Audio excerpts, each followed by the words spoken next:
اعوذ باللہ من الشیطان الرجیم بسم اللہ الرحمن الرحیم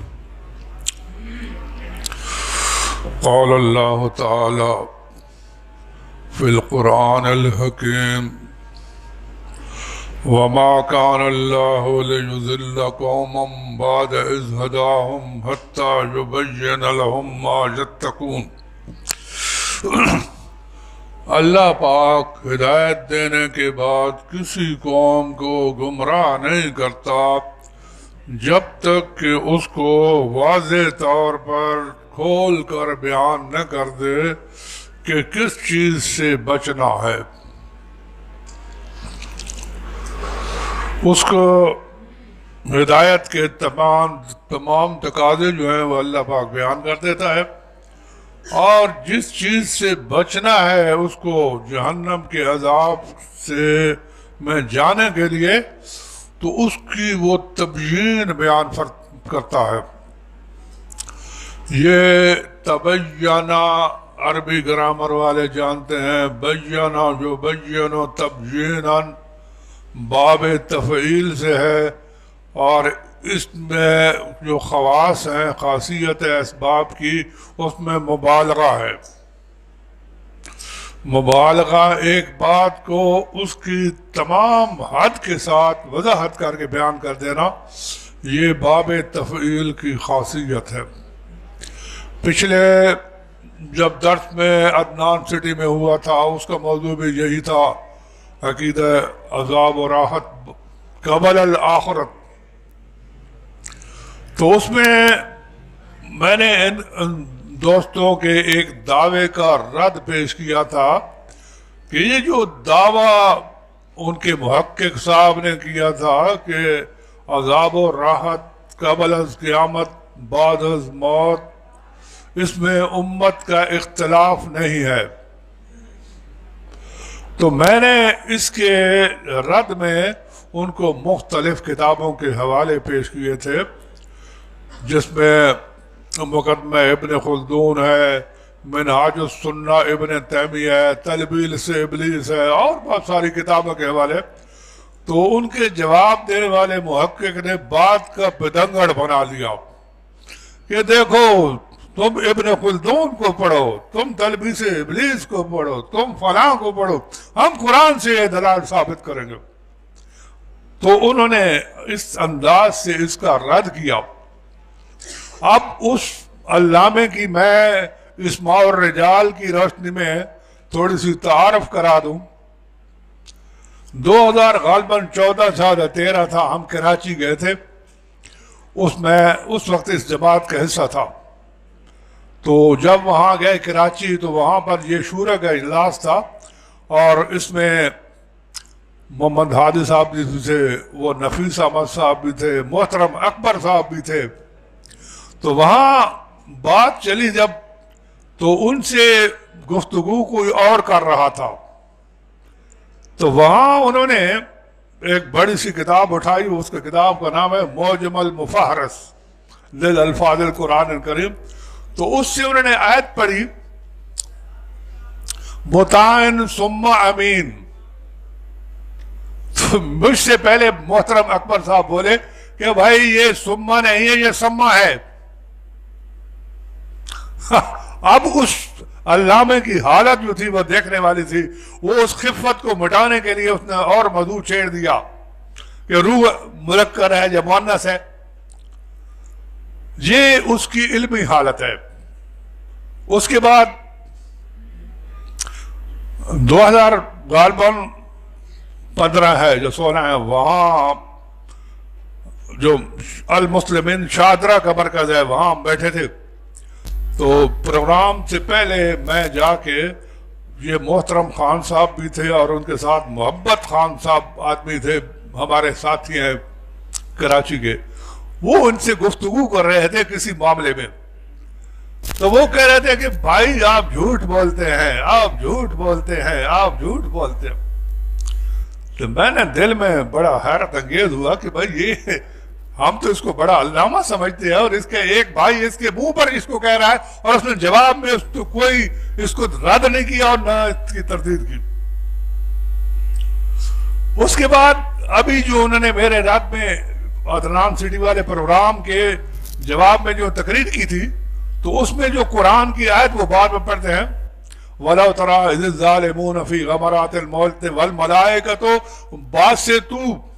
یہ آیت ہے قرآن کی باسطو یہ فاعل ہے اسم فاعل اس کو ابھی تک آپ جا کر سن لیں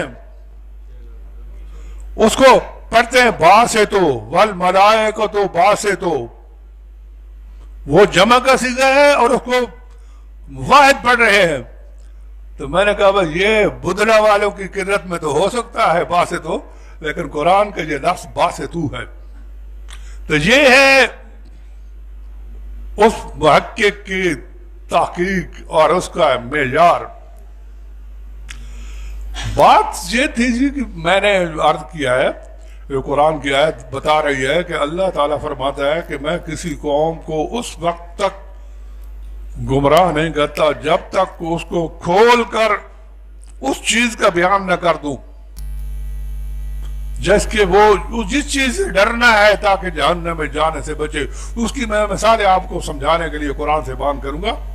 سورہ بقرہ میں اللہ پاک فرماتا ہے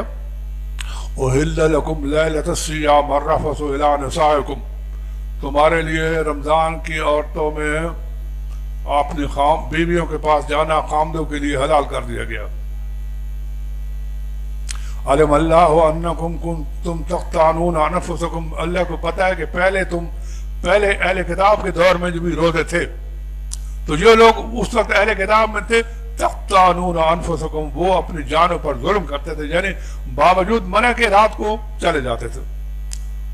فَالْآنَ بَاشِرُوهُنَّ اب جاؤ تمہیں اجازت ہے وَابْتَغُوا مَا كَتَبَ اللَّهُ لَكُمْ اور جو چیز اللہ نے تمہارے لیے لکھ دی ہے اس کو تلاش کرو اولاد وَكُلُوا وَاشْرَبُوا کھاؤ پیو حَتَّى يَتَبَيَّنَ لَكُمُ الْخَيْطُ الْأَبْيَضُ مِنَ الْخَيْطِ جب تک کہ تمہارے سامنے رات کی سیاہی اور صبح کی روشنی جو ہے وہ ظاہر نہ ہو جائے یہ تبینہ کا معنی آگے آپ سنیں سورت ہے نساء اللہ تعالیٰ جب تبیین کرتا ہے تو اس وقت وہ اس میں کسی کی کمی نہیں چھوڑتا سمجھانے میں تو یہاں پر اللہ پاک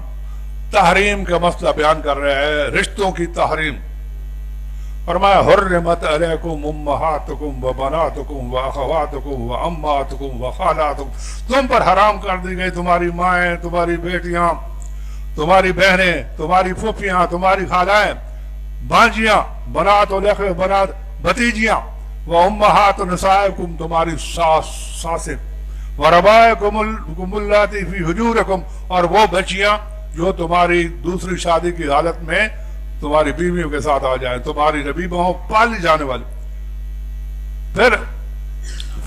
من نسائکم اللاتی دخلتم من اگر ان عورت سے تھے نکاح کے بعد تم نے دخول کر دیا ہے تو وہ جو بیٹیاں پہلے خامن سے آئی تھی وہ بھی حرام ہے اور وحلائل وابنائکم الذین من اصلابکم تمہاری بہویں تمہارے سلبی بیٹے جو ہیں ان کی بہویں وان تجمعوا بین الاختین اور یہ بھی حرام ہے کہ تم دونوں بہنوں کو ایک نکاح میں اکٹھا کرو الا ما کا سلف جو کچھ ہو چکا ان اللہ کان غفور الرحیم وہ اللہ تعالیٰ بخش دے گا رحم کرنے والے والمحصنات من النساء الا ما ملکت ایمانکم اور وہ نکاح والی عورتیں سوائے تمہاری لونڈیوں کو کتاب اللہ علیکم یہ تم پر اللہ نے لکھ دیا ہے وَأُحِلَّ لَكُمْ مَا وَرَاءَ ذَلِكُمْ اس کے علاوہ جو دوسری عورتیں ہیں وہ تمہارے لیے حلال ہے آگے یہ لمبا چوڑا آتا ہے لونڈیوں سے نکاح کا بیان ہے اور جب مسئلہ اللہ ختم کرتا ہے تو اللہ فرماتا ہے یرید اللہ لیبین لکم اللہ چاہتا ہے کہ تمہیں کھول کر بیان کر دے اللہ نے نام لے کے حرام رشتوں کو نام لے کے حرام کیا ہے کوئی ابہام نہیں چھوڑا اور اس آخر میں فرمایا یرید اللہ لیبین لکم اللہ چاہتا ہے کہ تمہیں کھول کر بیان کر دے وَيَهْدِيَكُمْ سُنَنَ الَّذِينَ مِن قَبْلِكُمْ اور تمہیں پہلے لوگوں کے طریقے اور سنتیں جو ہے وہ دکھائے اب آپ اور اس کی مثال دیکھنے سورت نور 19 پارہ یہ اللہ کی تبجین کا انداز ہے کہ جب وہ کھول کے بیان کرتا ہے تو وہ کسی قسم کی کمی نہیں چھوڑتا. یہاں اللہ تعالیٰ نے کچھ قاعدے بیان کیے ہیں کہ اے ایمان والو، یا ایھا الذین آمنوا لیستأذنکم الذین ملکت ایمانکم، تمہارے غلام جو ہے نا وہ تم سے اجازت مانگے، والذین لم یبلغوا الحلم، اور جو ابھی بالغ نہیں ہوئے، منکم ثلاث مرات، 3 وقتوں میں، من قبل صلاۃ الفجر، فجر کی نماز سے پہلے، وحین تضعون ثیابکم من الظہیرۃ، اور تم جب دوپہر کے وقت کپڑے اتار کر خلوت میں آرام کرتے ہو، وحین ومن بعد صلاۃ العشاء، اور عشاء کی نماز کے بعد، ثلاث عورات لکم، یہ 3 تمہارے پردے کے وقت ہیں، لیس علیکم جناح بعدہن، اس کے بعد ان پر گناہ نہیں ہے، طوافون علیکم، تم پر وہ چکر لگائیں آئیں اپنے کام کے لیے، خدمت کے لیے، بعضکم من بعض، یہ تم ایک دوسرے کے تعلق رکھتے ہو، کذالک یبین اللہ لکم آیاتہ، لکم الآیات، اللہ تعالیٰ اسی طرح اپنی آیتوں کو کھول کر بیان کرتا ہے، واللہ علیم حکیم. اللہ نے نام لے کر اوقات کا بیان کر دیا اور غلاموں کا بھی ساتھ نام لیا، 3 وقت بھی بتا دے، کسی قسم کے اللہ نے ابہام نہیں چھوڑا. آگے اللہ فرماتا ہے یہ پردے کے بارے میں، اسی کی آگے سلسلہ قضاء، والقواعد من النساء اللاتی، اور وہ بوڑھی عورتیں جو بیٹھ گئی ہیں، لا یرجون نکاحا، اب ان کو نکاح کی امید نہیں ہے، فلیس علیہن جناح، ان پر کوئی گناہ نہیں ہے، ان یضعن ثیابہن، کہ وہ اپنے کپڑے اتار دیں. کیا مراد ہے کپڑے سے؟ یہ نہیں یہ جسم والے، یہ وہ کپڑے ہیں جو پردے کی عورت جو پردے کے لیے استعمال کرتی ہے. اب جو وہ گروہ ہے نا کہ بڑے علامہ غامدی صاحب، وہ اس بات کے قائل نہیں ہے کہ پردہ عورت کا ہونا چاہیے. تو میں نے ان کے شاگردوں سے یہی پوچھا کہ اسے پوچھ کر بتا دو کہ یہ کون سی عورتیں ہیں جن کے بارے اللہ فرماتا ہے کہ وہ اپنے چادریں اتاریں، تو ان پر گناہ نہیں ہے، ورنہ ان پر گناہ ہے. یعنی پردہ بھی اسلام کا حکم ہے. آگے غیر متبرجات بزینہ، بغیر بناؤ سنگار کے وہ اگر باہر نکلیں تو ان پر مواخذہ نہیں ہے. وَإِن يَسْتَعْفِفْنَ خَيْرٌ لَهُنَّ، اگر وہ پاک دامنی اختیار کریں تو یہ بھی ان کے لیے بہتر ہے. واللہ سمیع علیم، اور اللہ تعالیٰ خوب سننے والا جاننے والا. لیس علی الاعمی حرج، اندھے پر کوئی مواخذہ نہیں ہے، ولا علی الاعرج حرج، لنگڑے پر نہیں ہے، ولا علی المریض حرج، نہ مریض پر کوئی مواخذہ تنگی ہے، ولا علی انفسکم، اور نہ تمہاری جانوں پر، ان تاکلوا، تم کھاؤ، من بیوتکم، اپنے گھروں سے، او بیوت آبائکم، یا اپنے باپوں کے گھروں سے، او بیوت امہاتکم، یا اپنی ماؤں کے گھروں سے، او بیوت اخواتکم، یا اپنے بھائیوں کے، او بیوت اخواتکم، اخوانکم او اخواتکم، بھائیوں سے یا بہنوں سے، او بیوت امامکم، یا اپنی پھپھیوں چچیوں کے گھر سے، او بیوت اماتکم، او بیوت اخوالکم، خالاؤں یا ماموں سے، او بیوت خالاتکم، یا ممانیوں کے گھر سے، او ما ملکتم مفاتحہ، یا اپنے غلاموں سے گھروں سے، او صدیقکم، یا اپنے دوستوں سے گھر سے جا کے کھاؤ جائز کھانا دعوت. لیسا علیکم جناح، تم پر کوئی مواخذہ نہیں ہے، ان تاکلوا جمیعا او اشتاتا، کہ تم اکٹھے ہو کر کھاؤ یا علیحدہ علیحدہ. فاذا دخلتم بیوتا، جب تم اپنے گھروں میں ان کے گھروں میں داخل ہو، فسلموا علی انفسکم، تو اپنی جانوں پر یعنی مومنین پر، رشتہ داروں پر سلام کہو. تحیۃ من عند اللہ مبارکا طیبہ، یہ برکت والا تحفہ ہے اللہ کی طرف سے. کذالک یبین اللہ لکم الآیات لعلکم تعقلون، اللہ تعالیٰ اسی طرح کھول کھول کر اپنی آیات کو بیان کرتا ہے. اب مقدمہ باندھنے کا مقصد یہ تھا کہ یہ جو حضرات رٹ لگا رہے ہیں عذاب برزخ عذاب برزخ عذاب، قرآن کے دعوے کے مطابق ہم ان سے دلیل مانگتے ہیں کہ قرآن کی آیت پیش کرو جس میں صراحتاً اس طرح اللہ نے کھول کر بیان کیا ہے، اللہ نے کھول کر بیان کیا ہے کہ عذاب ہے۔ اور مزے کی بات کیا ہے، یہ ہم پر منکرین حدیث ہونے کا فتویٰ لگاتے ہیں پتہ نہیں کیا کیا، اور خود جب ان کا انداز کیا ہے سنیں، اللہ کے بندو جب تم حدیث کو ماننے کا دعویٰ کرتے ہو کہ ہم ماننے والے ہیں، تو جو حدیثوں میں جو روایات آئی ہیں عذاب القبر حق، قبر کا عذاب حق ہے، تمہیں ان کا بیان کرتے ہوئے کیوں تکلیف ہوتی ہے؟ منکرین عذاب تمہیں سمجھ کر جو حجات فی القبر کے قائل ہیں، انہوں نے تم پر ان کی کتابوں میں فتوی لگا ہوا ہے فَبَدَّلَ الَّذِينَ ظَلَمُوا قَوْلًا غَيْرَ الَّذِي قِيلَ لَهُمْ، کہ ان ظالموں نے حدیث کے اندر وہ لفظ داخل کیا جس کے ان کو کہا نہیں گیا تھا۔ حدیث ان کے مطابق حدیث کہتی ہے عذاب القبر اور تم کہتے ہیں عذاب برزخ، پھر اسی لفظ کو قبول کرو،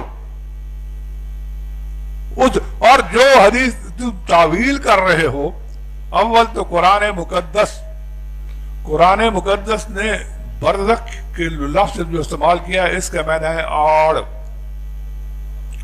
وَجَعَلَ بَيْنَ الْبَحْرَيْنِ حَاجِزًا، اللہ فرماتا ہے میں نے دو سمندروں کے درمیان آڑ نکال دیا۔ تم برزخ مکانی مانتے ہو، یعنی وہ جگہ ہے، ہم کہتے ہیں برزخ الی یوم یبعثون، یہ وقت ہے کہ موت کے بعد سے لے کر قیامت کے دن تک یہ وقت ہے، یہ آڑ ہے، اس میں کچھ نہیں ہوگا۔ اور میں نے مومن کا عقیدہ پہلے بیان کیا تھا، وہ آل فرعون کا جو مومن ہے جس نے دو عذابوں کا ذکر کیا ہے، ایک دنیا کا عذاب اور دوسرا آخرت کا عذاب، اس کے بارے میں تو تمہیں صاف سونگ گیا ہے، اس کی ابھی تک جواب نہیں آیا کہ اس پر تو کوئی فتویٰ لگاؤ جو دو عذابوں کا قائل ہے۔ اور میں آپ کو سورۃ روم کی یہ آیت پڑھ کے سنا دوں کہ یوم تقوم الساعۃ یبلس المجرمون ما لبثوا غیر ساعۃ، جس دن قیامت قائم ہوگی تو مجرم جو ہے نا وہ قسمیں کھائیں گے، قسمیں کھائیں گے اور کیا کہیں گے، ما لبثوا غیر ساعۃ، ہم تو کچھ گھڑی کے ایک گھڑی کے برابر ہم ٹھہرے ہیں، ہمیں پتہ نہیں ہے۔ اب جو جواب ہے وہ ایمانداروں کا جواب ہے، وقال یوم تقوم الساعۃ یقسم المجرمون، دن قیامت کے جب قائم ہوگی تو قسمیں کھائیں گے مجرم، ما لبثوا غیر ساعۃ، ہم تو صرف ایک گھڑی ٹھہرے۔ کذالک کانوا یؤفکون، یہ صرف دنیا میں جھوٹ بولتے تھے۔ وقال الذین اوتوا العلم والایمان، جن کو علم اور ایمان دیا گیا تھا، اب یہ تمہاری مرضی ہے کہ ان کو مومن نہ مانو، قرآن کہتا ہے قال الذین اوتوا العلم والایمان لقد لبثتم فی کتاب اللہ الی یوم البعث، کہ تم جو ہے روز قیامت تک اللہ کے علم کے مطابق ٹھہرے ہو، وَلَكِنَّكُمْ كُنْتُمْ لَا تَعْلَمُونَ، لیکن تمہیں کوئی پتہ نہیں ہے، تمہیں احساس تک نہیں ہے۔ اسی آیت کی تائید میں سورہ یاسین کی جو آتی ہے کہ جب وَنَفِخَ فِي الصُّورِ، سور پھونکا جائے گا، فَإِذَا هُمْ مِنَ الْأَجْدَاثِ إِلَىٰ رَبِّهِمْ يَنْسِلُونَ، تو وہ اپنی قبروں سے نکل کر میدان محشر کی طرف دوڑیں گے، وہ کہیں یا ویل قالوا یا ویلنا من بعثنا من مرقدنا، ہائے ہماری کم بختی کہ ہمیں خواب گاہوں سے کس نے اٹھا دیا ہے۔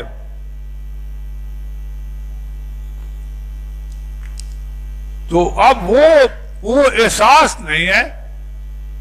پتہ نہیں ہے،